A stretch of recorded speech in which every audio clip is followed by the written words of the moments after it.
having, even in America, they're making a Great Wall to stop people from coming from South America into North America.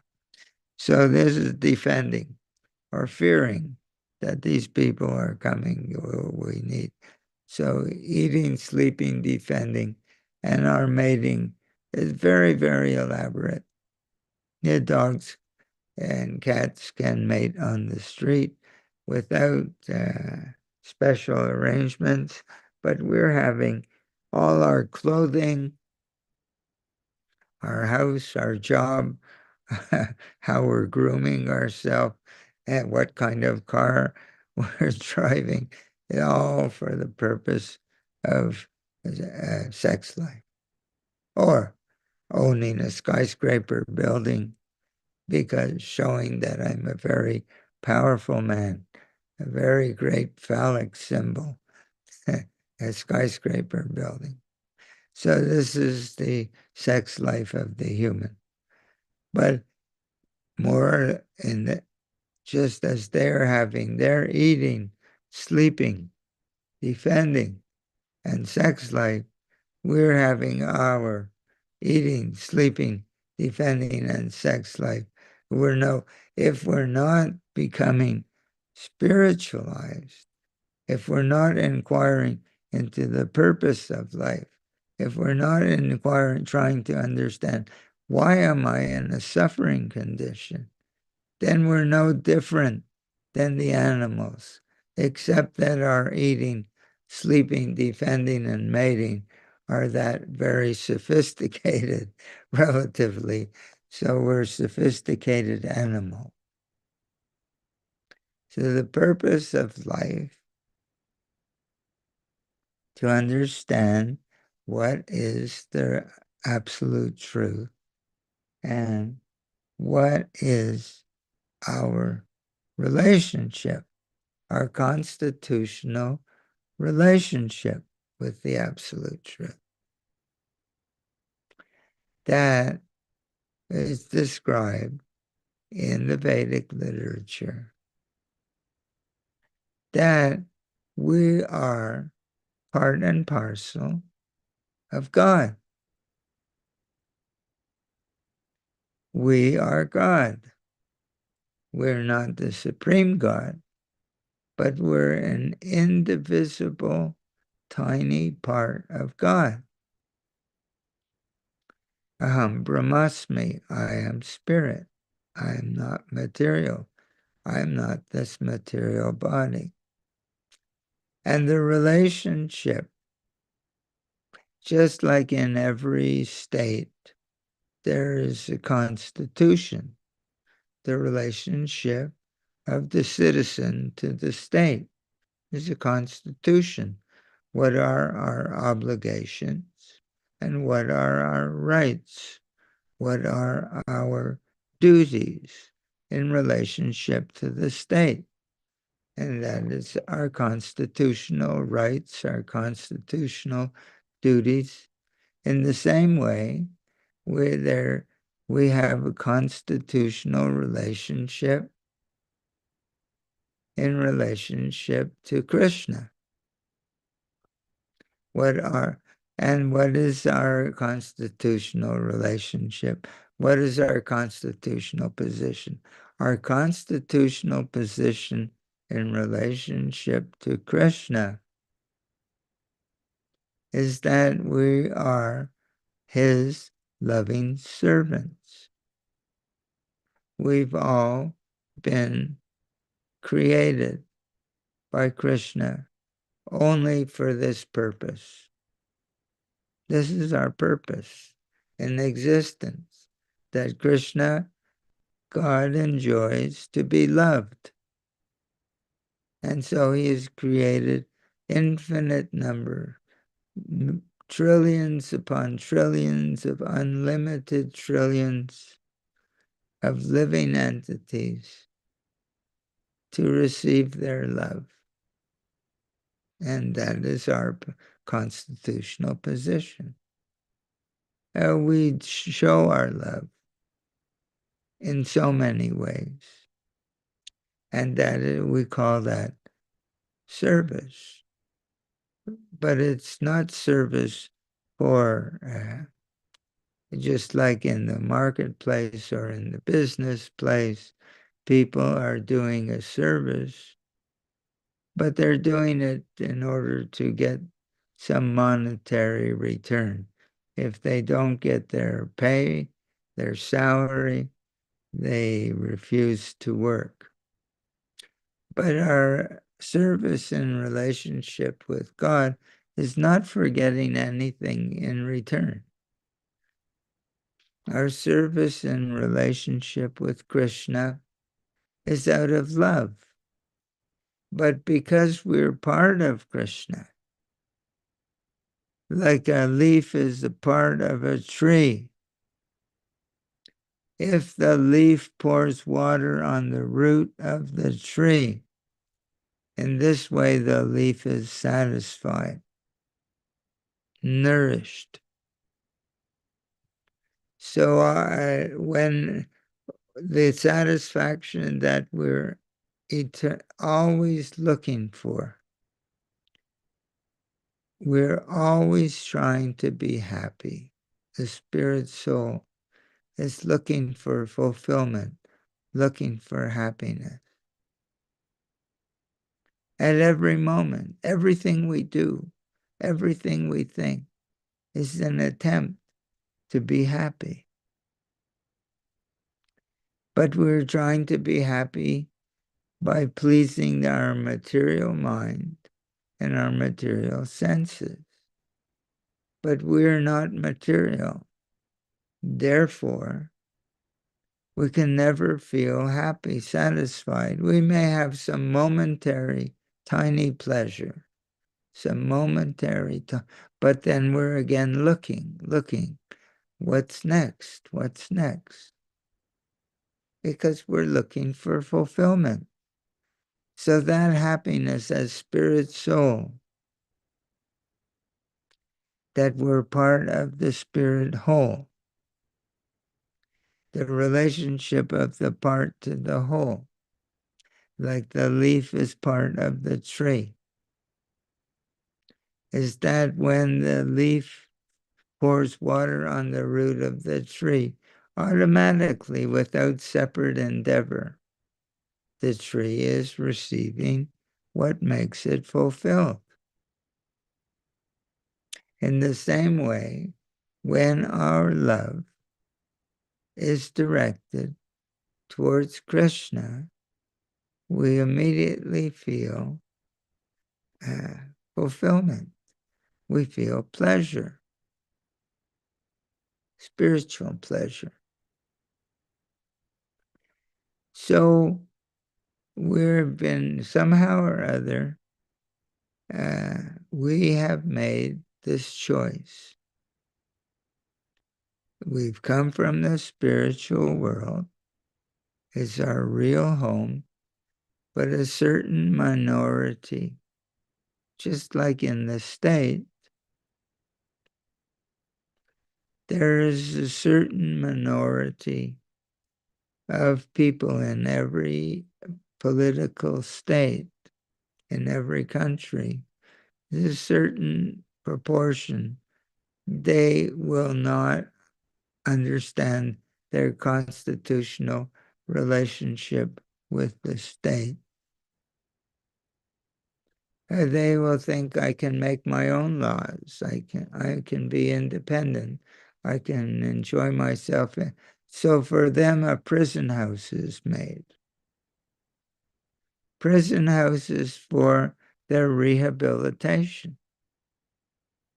In the same way, this material world is like a prison house or an insane asylum for souls who are disoriented. It's for their reorientation.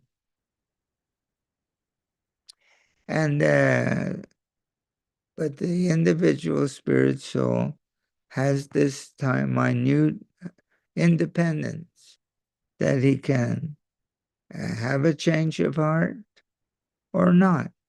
We've been here for millions and millions of births in the material world, 8,400,000 different species of life. And we've been coming through this natural progression. So an amoeba, a worm, a bug, a snake, so many different forms of life, fish, bird, until we reach the human form. In the human form, we can begin to try to understand. We can begin to inquire, what is the nature of the absolute truth? Atato Brahma Jignasa. As soon as we inquire, Krishna puts us in touch according to our sincerity, different levels of sincerity. Krishna puts us in touch with some kind of teaching, some kind of process by which we can come closer to him. So in Krishna consciousness, Krishna consciousness is the highest form of spiritual life on planet Earth. There's nothing higher. Almost all of the religions are for people are beginning to recognize God, but it's not for serving God. It's a business arrangement that if God gives me what I want, I'm understanding that I can't fulfill myself independently. I'm recognizing that everything comes from God. Health, wealth, relationships, family, business, politics, uh, sports ability, fame, fortune. People want these things. So they're beginning to recognize that these things come from God. One begins to worship. But it's not pure devotion. It's not pure devotional service, their worship. It's actually a business arrangement that if I can get these things from God, then I will do some rituals, some prayers like that, and asking that please you give me my daily bread, my this, my that. So people are relating to God like Amazon.com, that everything is coming, so I'll place my order. This is where uh, Hinduism, Christianity, Muslim, and Judaism. In all of these religions, people are relating to God as Amazon.com, big Amazon.com. But in Krishna consciousness, the point is, as long as we're asking God to facilitate our material existence, make a life in the material world very nice, we're cultivating our material attachment through our spiritual life. Recognizing God is good, but approaching God for enhancing our material life means that cultivating material attachment through religion means that our repetition in the cycle of birth and death in the material world is guaranteed. will not lead. We may go to a higher planet. Even Lord Brahma. Lord Brahma is a great devotee, but there's still this desire to be a controller, to be very powerful, to be a creator. So he also has to live in the material world and experience birth and death. So from the highest planet to the lowest, this is going on. So those who are worshiping God, acknowledging the presence of God, acknowledging the power of God, and acknowledging the supremacy of God, but for the purpose that God should enhance my material existence, they will continue. They're being purified, but they're going to continue to take birth in the material world and experience the samsara, birth, old age, disease, and death.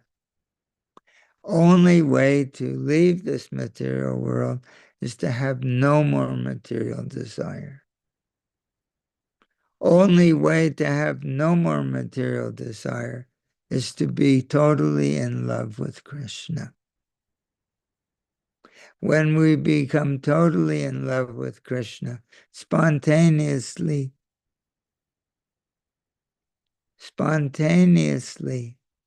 the healthy, wholesome condition of the spirit soul who's in his constitutional position spontaneously only wants Krishna's happiness, Krishna's pleasure. This is sanity. This is our constitutional position. And it's not possible for anyone in the spiritual world to have any desire other than to please Krishna. That's their natural inclination. So even Srimati Radharani, who's the greatest devotee of Krishna, prays, I do not know anyone except Krishna as my Lord, and he will always remain so. Even no matter how he treats me, handles me roughly by his embrace, or makes me brokenhearted by not letting me be with him, see him. He's completely free to do everything and anything, but he's always my worshipful Lord, unconditionally, no conditions, unconditional love. So it's not love in return for payment. And love in return for payment is called prostitution. The unconditional love means you can do with me whatever you like, but let me love you. So this is our constant. And the devotee who feels like that is filled with ecstasy, spiritual ecstasy, that a materialistic person just cannot understand. And they have no desire. Those who are spiritually advanced, people think of them, oh, they're very austere, very renounced. But they're not austere. They have not the slightest desire for anything except to be engaged in that service because it's so fulfilling, because it fills their heart with so much pleasure, so much happiness, that the very first sentence in the Nectar of Devotion is that Krishna is describing the position of the spirit soul in their natural position. They do not ask me for anything except to be engaged in that service. They don't even ask to live in my abode with me. They just want to be having that, enjoying that beautiful relationship of devotional service. This is the healthy, wholesome, constitutional position of the spirit soul. So, in order to come back to that position, we need guidance. The Lord is in everyone's heart, giving this guidance, but we waiting for us to turn to Him. But we can't sense the Lord in our heart. We're not aware of His presence. So the Lord sends, Krishna sends his representative, the bona fide spiritual master. The bona fide spiritual master, the Acharya, he's an eternal, confidential servant of Krishna, an eternal associate, Nitya Siddha, eternally perfected, eternally perfect. And Krishna doesn't just send him with a message. Krishna empowers such a servant in a very special way. The different forms or expansions of the Supreme Personality of Godhead are unlimited Vishnu forms, unlimited avatars, forms in which Krishna comes to the material world for his different pastimes of helping us in so many ways. So, when Krishna sends his confidential servant to the material world, he makes the confidential servant, he empowers him in such a way that he has the power of God himself. Krishna empowers his confidential servant, Shakti Avesh Avatar. He becomes a form of Krishna, an avatar. When Krishna descends into the material world in different forms, these are called avatars. Krishna empowers his confidential servant to be a Shakti Avesh avatar. He has the Shakti, or the power, the energy of Krishna himself to act in the role of the all-pervading super soul, who can have a personal relationship with all living entities in the material world simultaneously. Therefore, he's called not just Guru, but Jagat Guru, the teacher or guru of the whole universe. He has that. There are the great yogis. They have so many mystic powers, anima, laghima, prapti, etc.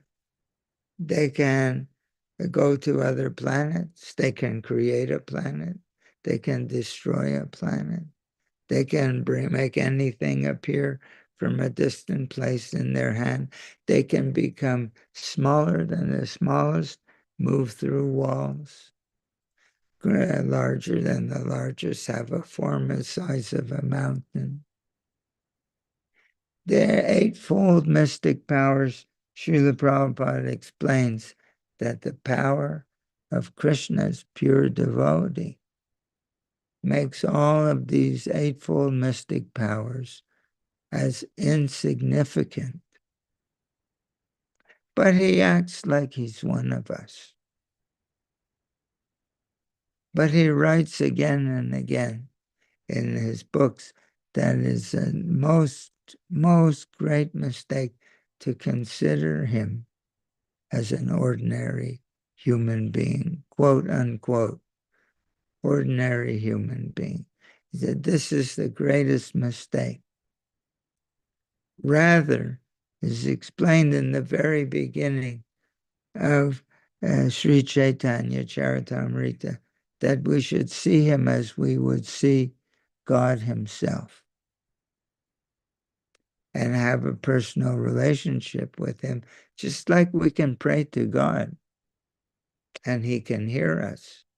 He can receive we can pray to Srila Prabhupada and he can hear us.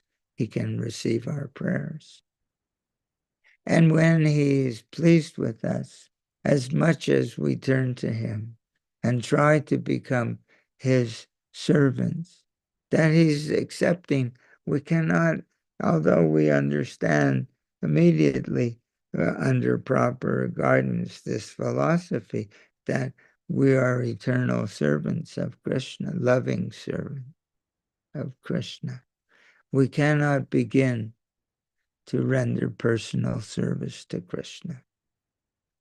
Therefore, the Krishna's representative, he receives our service on behalf of Krishna, and he offers our service to Krishna. And when he's pleased, he can remove all ignorance from our vision, all ignorance from our misunderstanding, and reveal to us what is our eternal spiritual form and what is our eternal relationship with Krishna. Our spiritual form and our relationship with Krishna that already exists, but we're like in a sleeping condition. But it's all there. Nothing has to be added to us. Only we have to be awakened from our sleeping condition.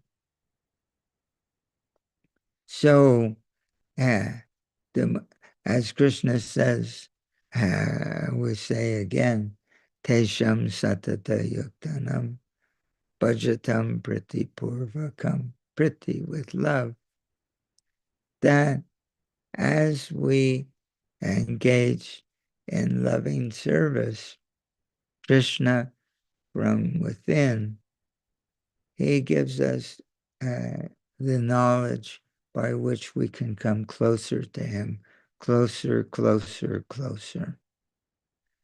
So the way in which we do this, simply by trying to have a loving, devotional relationship to our spiritual master, bona fide representative of Krishna, he gives us, he reciprocates with us within the heart and gives us the knowledge by which we can come closer to Krishna. This is this Paramatman realization that he is not different from the Lord in all of our hearts. He's not different than the Lord in all of our hearts. And he's just waiting for us to accept him in this way and relate to him in this way. and genuinely try to please him in loving service. And proportionately, he removes our ignorance. Prema bhakti aha hoite. From him, this love of Krishna emanates. He's our teacher, and by him, our ignorance is destroyed. So this is, therefore, it says that the spiritual, bona fide spiritual master is the external manifestation of the Lord within our heart. We can see Srila Prabhupada as appearing before us, the external manifestation of Krishna who's in all of our hearts. That's his inconceivable power, his inconceivable potency. He's empowered by Krishna to take this rule and in this way take us back home, back to Godhead. Thank you very much. Hare Krishna. Ramchandra Prabhu. Jai, Ishan Prabhu, you mentioned that everything is sanctioned or Paramatma's witnessing and a living entity is desiring. Then a question can be raised that whatever has happening, for example, if someone gets killed or someone gets like all the turmoil that has gone in the Krishna consciousness movement is Paramatma has sanctioned that. Is that the logic? Because the living entity is a part and parcel of God and he's desiring something. Paramatma is witnessing and allowing. Is that the correct understanding? I think Srila Prabhupada gives an example that a father has a son, Yes. and the father's his desire is that the son should be happy, and Mhm. tries to give him advice and guidance. Do like this and don't do like that. But if the son persists and wants to do things that are against the advice of the father says, all right, do it at your own risk. So he doesn't want us to hurt ourselves. But if we are insisting, and if we want to, he allows it. He allows it. Yeah. He he gives. He's waiting. That's why he's waiting. And then we have material experience and so much unhappiness and so much suffering. Uh, and then he says, "Well, uh, have you learned your lesson?" But he won't force us because Krishna wants our love. So that means we always have the freedom of choice.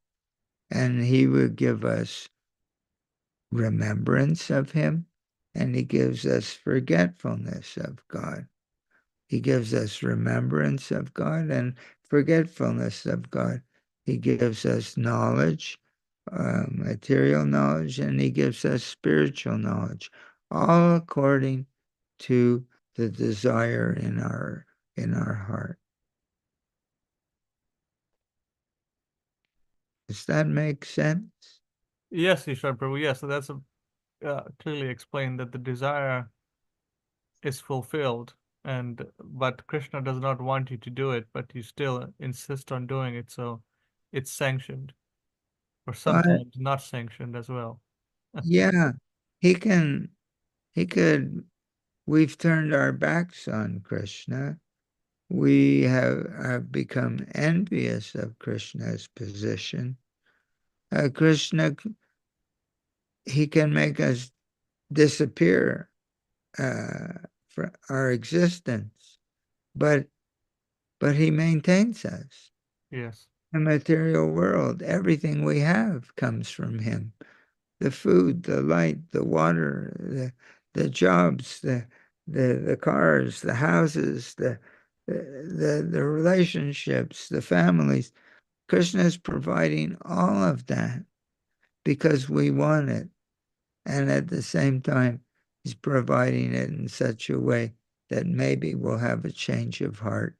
And he's waiting for us. Millions of births, he's accompanying us, waiting for us to change, to give up this spirit of independence, this spirit of wanting Krishna's position for ourselves. Yeah. Right. If any other devotees have any question regarding this Paramatma discussion, they can unmute themselves and ask. So we have a few minutes. We have a couple of devotees here. Let's see. Hare Krishna. Let's see if they can ask anything. It's nice to discuss these things and to think of these things. And it's very, very amazing to understand. I was always in confusion and discomfort, emotional, physical, the whole life, not understanding, wanting to be happy, but not and then to understand that all of us here in the material world, we're the ones who we're here because we want Krishna's position for ourselves. And Krishna is giving us a chance. All right, go ahead.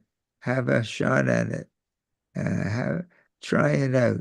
Try it on for size. See if it works. Um, and with the hope and coming along with us, just waiting for us to have a change of heart. It's amazing. It's amazing to now somehow or other that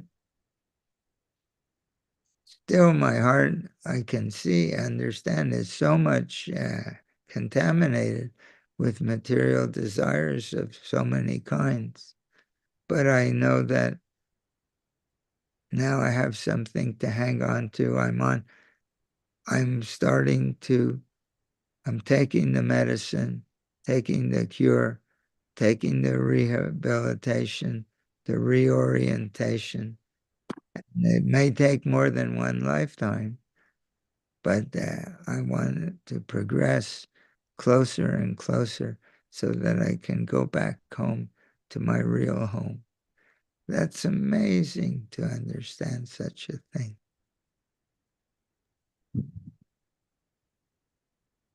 Yes, Prahlad Prabhu, you want to make a comment? This is Prahlad Prabhu that stayed with you for a couple of weeks or something.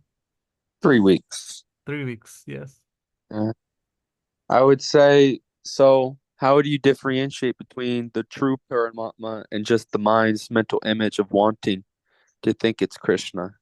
Because many times we may think it's Krishna or what we want to think is Krishna, but still Krishna is trying to fulfill our desires and we are very selfish at the same time.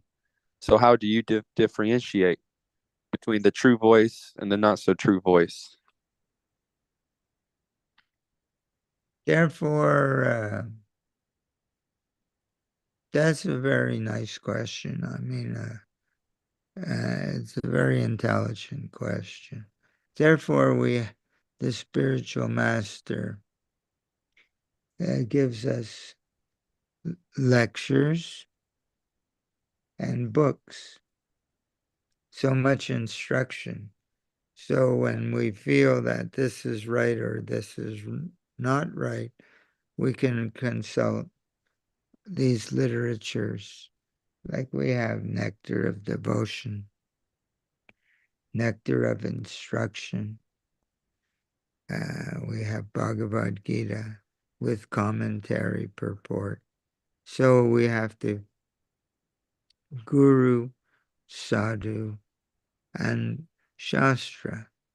We have the instruction of our spiritual master, and we see that his instructions are in line with the previous sadhus in the disciplic succession, not changing anything, and it's in line again with Krishna's instruction in the Vedic literatures and the commentaries of the previous acharyas.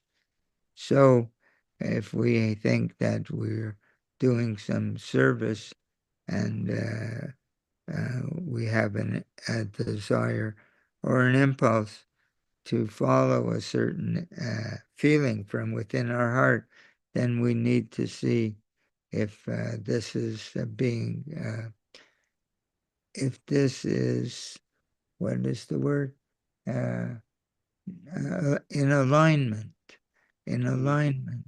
with the teachings of sadhu, guru, sadhu, and shastra, in line with the teachings that we receive, then we can know whether whether we're being properly guided or not. Thank you for the response. And also sober-minded, right? As in, it's very serious because this relationship that at least we are endeavoring for or trying to reestablish, it's a very serious thing and it's beyond material sentimentality.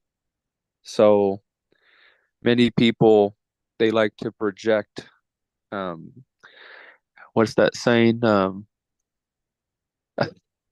It's everything is good. They want Krishna to fulfill their desires, but whenever Krishna does not, they blame Krishna. They blame for not getting, right? Yeah, So if it goes their way, it must mean Krishna is good, it's great. But if it goes against their desires, um, then they consider it a bad thing, right? I, Uh, I think I understand what you're saying.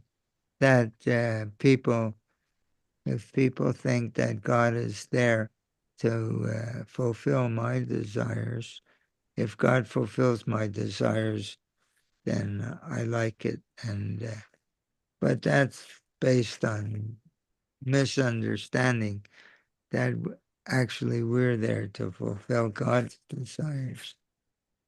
Yeah, correct, Srila Prabhupada explains that when men go to war, the people at home pray for their family members to come back home safe and sound.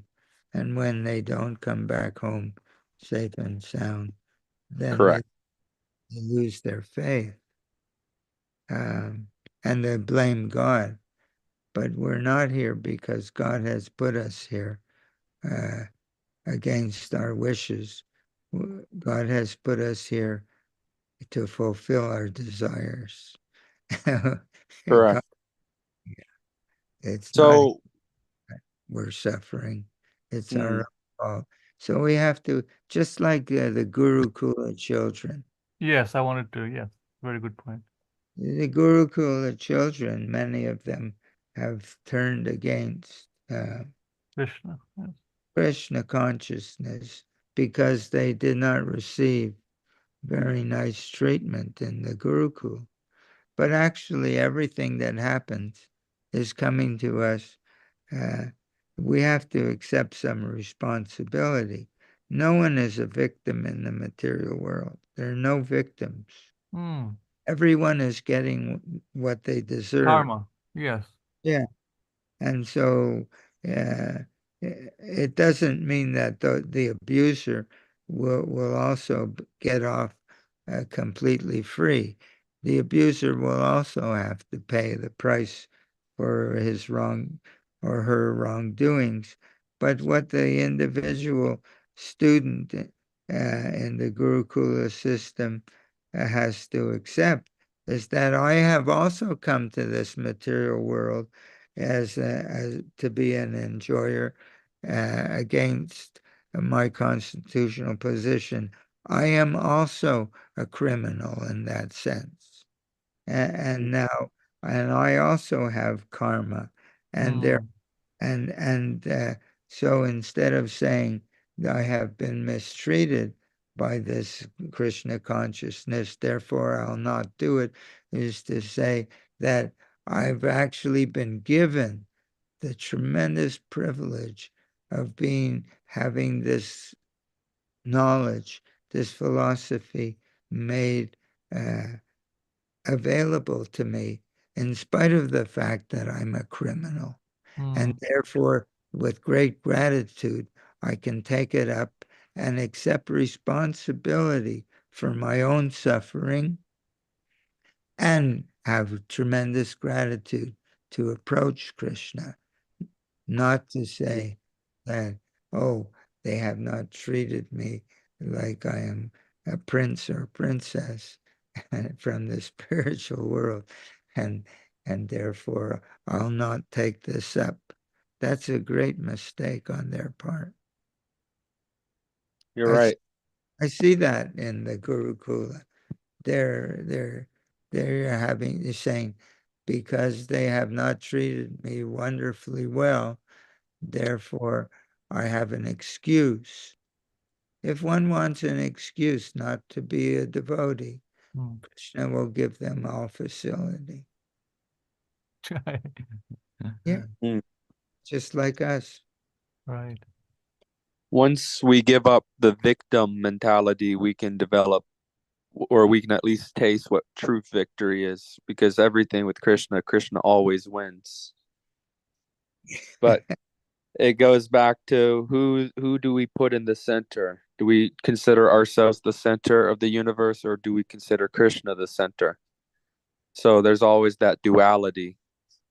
Once we get out of the material duality, it's always a Krishna or not Krishna decision. Like how you said, we always have a little bit of choice, a little bit of control, but that choice is always ours because Krishna allows us to come to him or we can run away from him. So that's why we always have to take it very seriously and never really let go, because it's very easy to get lost from Krishna if we so decide that. It's not that it's a cakewalk, and if we do XYZ, everything's going to be taken care of. It's a matter of sincerity, right? So long as sincere, then Krishna will help you. If you're not sincere, good luck. Yeah, Krishna helps in both directions. You Yeah, want I've been one thing I've been meditating on that, the Krishna consciousness movement that got started by Srila Prabhupada. So many things have happened in history, looking at the past. But the solution is very easy as well, that we have to take it up, you know, uh, as Prabhupada had wanted it, and the path would get clearer. But yeah, some people are stuck in the past of seeing the bad things, but there has to be a solution to the whole problem. Sometimes we get stuck in the past for so long that for hundreds of years we can, or different lifetimes, we can uh, hold this bad Grudge. grudge. Yes. Yeah. Yeah. yeah, it's another trick of the illusory energy. Yes. And yeah, actually, gratitude, enthusiasm, Srila Rupa Goswami said, Utsahan, and confidence that Krishna is receiving my service and will help me, and patience. Uh, and Srila Prabhupada, he encourages us in this way. Take this attitude. We have such a wonderful opportunity. Take advantage. But if one wants to uh, have a grudge, Yes. what was the grudge? The grudge, anything that's happening is what we've created for ourselves. If I have Hmm. a grudge, it should be against myself. Right. Mm. Right. Krishna says this is how the game is played. These are the rules. If you keep these rules, you get this result. If you keep those, if you don't, you get that result. Now do what you want, he says to Arjuna. Yes, at the end. Yes. So there's no one to blame for anything that happens to me. I've earned it all. I've created it all. Krishna has given me that freedom, and that's what I've done with that freedom. Nobody is to have a grudge. You can blame someone for the mess that I've made. Mm. Try. I, you know, Bhakta Jason Prabhu. Not He from he had a saying. There's a saying. Well, this is how he says it: blame me once or fool me once, blame on me. Fool me twice, blame on me. Fool me, on and on and on, blame on me, because at the end of the day, even being cheated is a choice. We choose to be cheated. We choose to get counterfeit, and we choose to counterfeit others many times. This is why the material world is a constant vicious cycle. And to get out of it, it's only through Krishna, Christ consciousness, that we can stop being a cheater and start to be honest. Otherwise, it's continuously just a game to play, and sometimes good, sometimes bad, the whole karma thing. There's certainly Krishna gives, good results to good activities, but bad to bad activities. But it's the forgetfulness which is the root cause of all the suffering. Hare Krishna. Okay. Jai Prabhu. Thank you very much, Ishan Prabhu, Prahlad Prabhu, and our viewers. I think we're at time, so we'll continue the discussion next week. And Thank you, Prabhus. Thank you. Haribol. Hare Krishna. Hi, Thank Hari Krishna. Dandavat Panchakopa Kripa Sindhu Vyaivacha Patitanam Bhavevyo Vaibhyo Namo Namaha. Jai. Jai.